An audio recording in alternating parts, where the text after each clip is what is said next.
আচ্ছা, তাহলে বাচ্চা নেওয়ার জন্য চেষ্টা করতেছেন কতদিন যাবত? 2 মাস।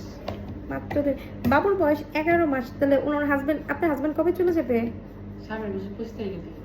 সামনের মাসে 25 সামনের মাসে তারিখে। বলতে কি আপনার 5 তারিখে ভিসা ডেট দিছে। তারপরে যে ইন্টারভিউ দেওয়া লাগে তারপরে করলেই 20-25 দিনের ভিতরে ফ্লাইট হয়ে যায়। আচ্ছা আচ্ছা। সাউথ কোরিয়ার জন্য করতেছে। আমাকে আগে কবে দেখাইছিলেন যে বাবু হয়েছিল যে? আমি যখন বাচ্চা পেটে যায় না তো যে মাসে দেখাইছিলাম ওই মাসে আল্লাহর রহমতে বাচ্চা ধরছিল। মানে ওষুধ দেওয়ার পরে আল্লাহর মতে বাচ্চা কনসেপ্ট করছিল। বাচ্চা ধরছিল 1 মাস খাওয়ার পরে আলহামদুলিল্লাহ।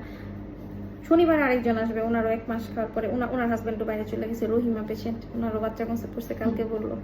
শুনলে ভালো লাগে আসলে। পরে যে আমার রেগুলার আপনার দেখাইছি পরে 8 মাস হইলো, পরে আপনি শনিবারে নাকি চলে গেলেন। হ্যাঁ, থাইল্যান্ড চলে গেলাম। পরে আপনি যে বর্ণালীর কথা বললেন পরে তার কাছে আমার নরমাল হয়েছে। হ্যাঁ, ম্যাডামের কাছে যেতে বলছিলাম।